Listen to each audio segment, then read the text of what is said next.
مقصد یې هغه یک یو دی. نو دې د وجې نه دغو کوم د یهود او نصارا چې دغو ته الله رب العزت څو خبرې ذکر کوي چې تاسو به آینده دپاره بیا دا اعتراض نه وي چې کله تاسو دغه کومې د روزونکي سترګې د پټې شي او حقیقت کې مې کولو شي. مطلب دا چې مرګ نه پس بیا تاسو دا اعتراض ونه شي چې یاره موږ ته کتاب نه ورغلی، پیغمبر نه ورغلی، موږ حلال او حرام نه پېژندلو، نو دغه شیان بیا نه وي. د دې د وجې نه چې فتبعوه تاسو د قرآن کریم تابعداري وکړو. وهذا کتاب انزلناه مبارک، او دا کتاب قرآن کریم منزل کړی دی او برکت والا دی، برکت نه ډک دی. نو فتبعوه خو د دې تابعداري وکړو، واتقوه ویرېږو د الله تعالی نه، لعلکم ترحمون، دې دپاره چې تاسو به رحم وشي. او بل دا خبره چې ان تقولو تاسو دا خبره ونیو چې انما انزل الکتاب علی طائفتین، چې دا کتاب نازل کړی شوی په دوه ډلو باندې من قبلنا مخکې د مونه، بس موږ خو نو خبر مونه مخکې خلکو به منزلو. ان کنا عن دراستهم، یقینا موږ چې یم نو موږ نه خبره یو د دې کتاب لوستونه او زده کولو نه لغافلین نه خبره. او تقولو یا تاسو دا خبره وکړو چې لو ان انزل که چیرې موږ به نازل کړی شوی یو کتاب لکنا اهدا منهم، نو موږ به هغو نه په ډېر هدایت باندې وی، لکه هغه څه په څوره هدایت یې نو موږ دوی نه په زیات په هدایت باندې وی.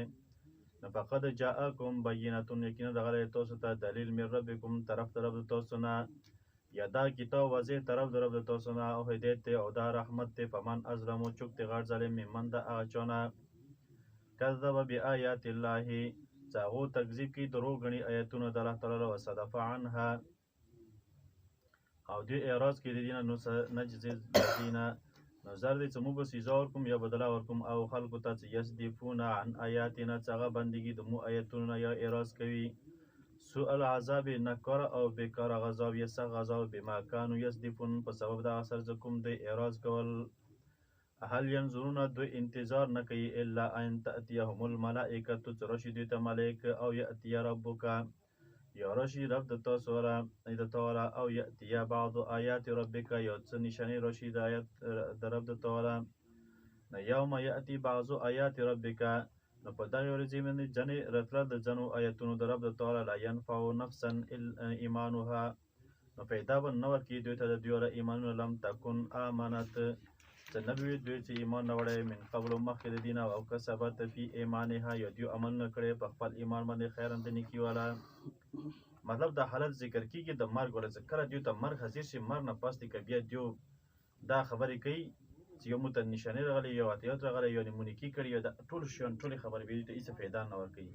فایده ورکوي خو قبل الموت، قبل غرغرې. که دا شنه فایده ورکول نه، فرعون چې کله دوی ته زرقدم حاضر شو، نو هغه ټایم کې اوږده مدونه استعمال کړي چې یاره ما ایمان راوړی په الله تعالی باندې چې رب د موسی او د هارون دی،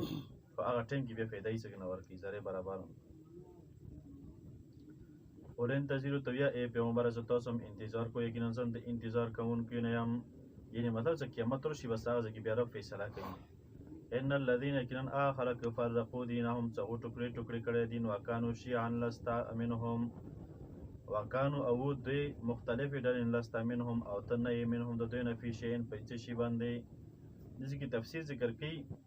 تفسیر جواهر، سیاره د آیاتو ډېر خلک دې دره کې ولګي چې امامانو باره کې یا صحابه وغیره باره کې ولګي، خو دا د قرآن کریم په آیات کې تخریف دی. دا خبره سینه د یهود او نصارو باره کې. انما امرهم، یقینا اختیار د فیصلې والا د خاص الله تعالی سره، ثم ینبئهم، بیا به دوی ته خبر ورکړي بما کانوا یفعلون، په سبب د هغه سره چې کوم دوی کارونه کړي دي. من جاء بالحسنة، چې هم سره تلل وکړو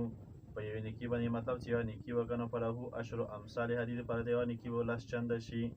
ومن جاء بالسیئة، او چا چې د ګناه کار وکړي یعنې شرک یې وکړه، فلا یجزا، نو دې ته بدله هم نشي ورکولی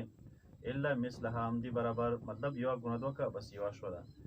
وهم لا یظلمون، او دوی باندې ظلم نشي کولی. قل انني، ته ورته وایه یقینا زه چې یم هداني ربي الی صراط مستقیم،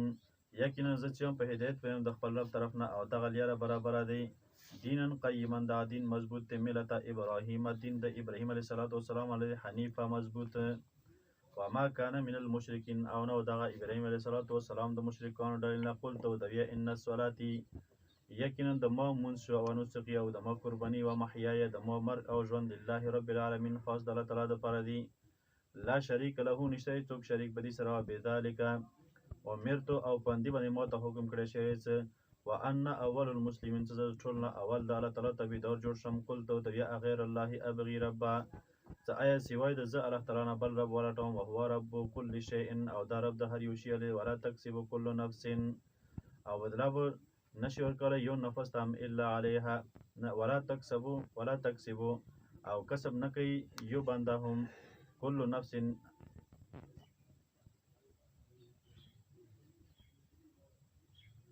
ولا تکسبو او کسب کول د یو کار کول یو عمل کول کل نفس هر یو نفس الا علیها د دی وبال چې په امدی باندې مطلب د ګناه ولا نیک کار ولا تزرو وازره وزر اخرى او نو چتول شي یو کس د بل کس ولا بوج ثم الى ربكم او بیا خاص تاسو خپل رب طرف ته مرجعكم وبسيبي فينبئكم او خبر ودر کی تاسو ته بما كنتم فيه تختلفون فاو خبرو کی کوم تاسو اختلاف کول هو الذي تعالی غزات جعلكم خلائف الارض چې غزوري تاسو نیبان د زمکی ولا رفع بعضكم او شتکړي تاسو نه ځنې فوق بعض په ځنو نورو باندې درجاتین په اعتبار درجو سره د دې لپاره چې لیبلوکم چې امتحان وکړي په تاسو باندې فيما اتاکم څه کوم چې تاسو درکړي دي ان ربک سریع العقاب یقینا در رب تعالی جلتی سره حساب کوونکی دی و انه لغفور رحیم